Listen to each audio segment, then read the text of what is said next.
kung ang pangunahing may responsibilidad sa korupsyon ay hindi mo matawag para mag-resign?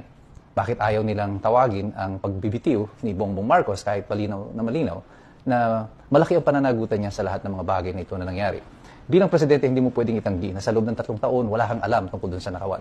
Kung totoo man nga kasi na wala kang alam dyan, you may not be corrupt, but you are totally incompetent.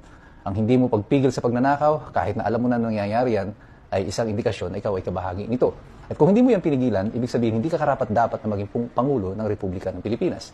Yung mga sumusuporta sa kanya hanggang sa kasalukuyan, pati ito mga tinatawag yung sarili nila ng mga progresibo, ay hindi naman talaga mga progresibo. You don't love democracy, you are not anti-corruption, you are just anti-Duterte. You hate Sara Duterte more than you love your country. At kanina, nagkaroon ng press con si Chavit Singson. Although, siyempre, dahil siguro sa katandaan ni Chavit, nakukulangan pa rin doon sa sinasabi niya. But the message is clear, na ang nais din niya ay bumaba na.